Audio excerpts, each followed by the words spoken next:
মাছের শহর কিংবা সাগরের সমারোহ, বাংলাদেশের সকল পর্যটক এরিয়ার মধ্যে 1 নাম্বার কক্সবাজার। তাই তো আবার 2 বছর পরে ফিরে গেলাম এই সমুদ্র সৈকতে। 2 বছর পর কক্সবাজারে কি কি পরিবর্তন হলো, কি কি করলাম, কি খেলাম, কিভাবে ঘুরলাম, কোথায় থাকলাম, আজকের পুরো ব্লগটি জুড়ে থাকবে সেই গল্প।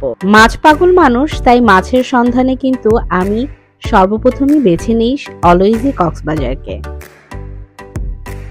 এবারে থাকার ডেস্টিনেশন হিসেবে আমরা বেছে নিয়েছিলাম বাংলাদেশের ছোট দুবাইকে। এটি কক্সবাজারে এখন আছে ভীষণ হাইপে। ভাইরালি রিসোর্টটির নাম দিয়েছে সকলে মিলে দুবাই রিসোর্ট, তবে এটির আসল নাম কিন্তু green nature resort and spa.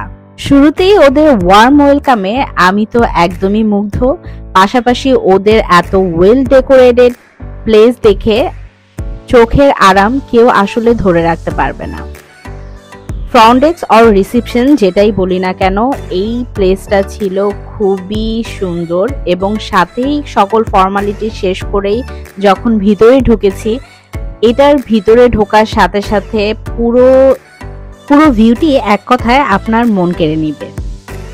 চারপাশে ঘুরতে ঘুরতে ছোট এই ফ্লাওয়ার বাকেট, পাশাপাশি একটা সুন্দর টেবিলের মতো একটা ডেকোরেশন করা বেতের চেয়ারগুলো প্লেসটাকে আরো সুন্দর করেছে এবং প্রত্যেকটা দেয়াল জুড়ে অনেক সুন্দর করে ডেকোরেশন এবং চারপাশের লুকটা দেখেন অসাধারণ। ঘুরতে ঘুরতে চোখ পড়বে এই ওয়াটার পাউন্টি, যেখানে যে কেউ বসে অনেক সুন্দর করে পারফেক্ট ছবি ক্যাপচার করতে পারবে, পাশাপাশি আড্ডায় সুন্দরভাবে জমে ওঠা যাবে। এটা সকালের ভিউ এবং রাতের ভিউটাও অনেক সুন্দর ছিল। চারপাশে পুরো ডেকোরেশনটা এত লুক্রেটিভ ছিল দেখেই চোখের একদম আরাম জুড়ে গিয়েছে। দেয়াল জুড়ে রয়েছে বড় বড় ফ্লাওয়ার লাইটের। কিছু দেখার পরে আমি চলে গিয়েছিলাম একদমই আমার রুমে এবং আমি আমার রুমটা পেয়ে ভীষণ খুশি ছিলাম এবং আমার রুমের স্পেসটাও ছিল ভীষণ বড়। আমার রুমের সাথেই ছিল অ্যাটাচড ব্যালকনি এবং ব্যালকনির পাশের ভিউটি ছিল সি ভিউ এবং swimming pool view.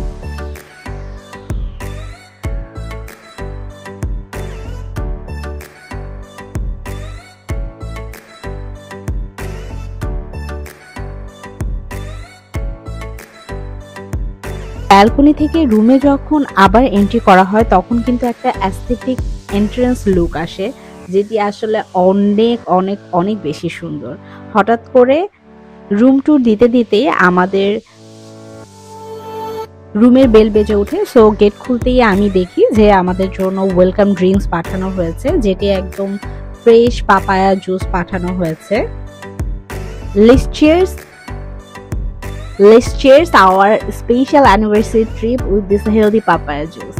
Keep us in your prayers everyone. Alhamdulillah for everything. নাও চলে যাব আমার ওয়াশরুম ট্যুরে, যেখানে সব কিছু neat and clean and perfect wise ওরা সবকিছু অর্গানাইজ করে দিয়েছে।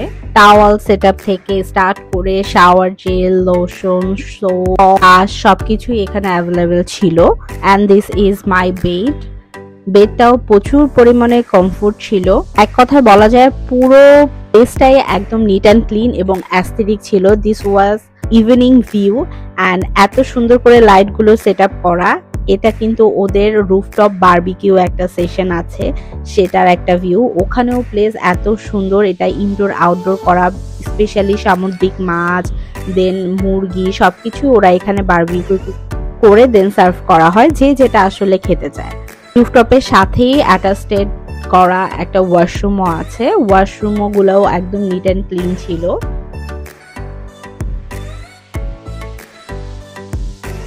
বারবিকিউর এখানে কিন্তু রুমের সাথে কোনো প্রাইস ইনক্লুডেড থাকবে না, যেটাই নিতে হবে এটা আলাদা কস্ট হিসেবে ওরা এটা করবে। এবং এরপরেই আমি চলে গিয়েছিলাম হচ্ছে সুইমিং পুলের ভাইবসটা এনজয় করতে। আমি রাতে এখানে সুইমিং করেছিলাম, তো সুইমিং এর প্লেসটাও রাতে অনেক সুন্দর করে লাইটিং করা ছিল। ওদের সুইমিংটা হচ্ছে সকাল 10টা থেকে একদম রাত 9টা পর্যন্ত অ্যাভেলেবেল থাকে।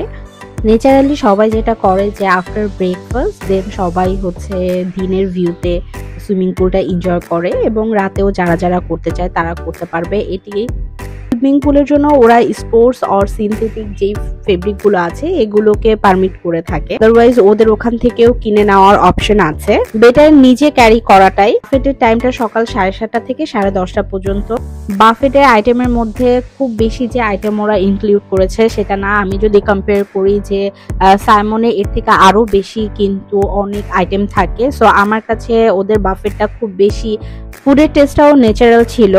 হাতে কোনা সবকিছু মিলিয়ে ওরা 10 থেকে 12টা আইটেম এরকম সার্ভ করেছে।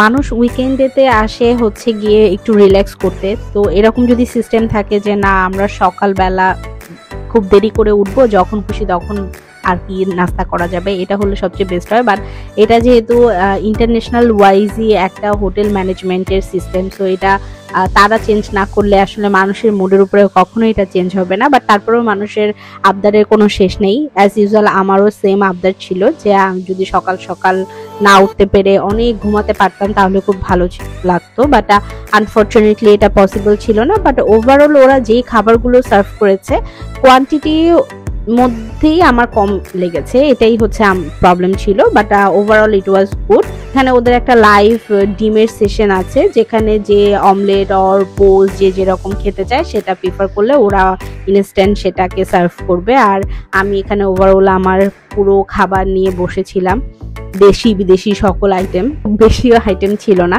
তারপর একটু একটু করে সবকিছু নিয়েছি যে টেস্ট করার জন্য। ওভারঅল এটাই ছিল আমার গ্রিন নেচারের ফার্স্ট ব্লগ কক্সবাজার নিয়ে। তোমাদের গ্রিন নেচারের এক্সপিরিয়েন্স কেমন ছিল সেটাও আমার সাথে শেয়ার করতে ভুলবে না। খুব সুন সেকেন্ড কক্সবাজারের ব্লগ নিয়ে আবার দেখা হবে। Till then stay with Tanu's good life. Cheers.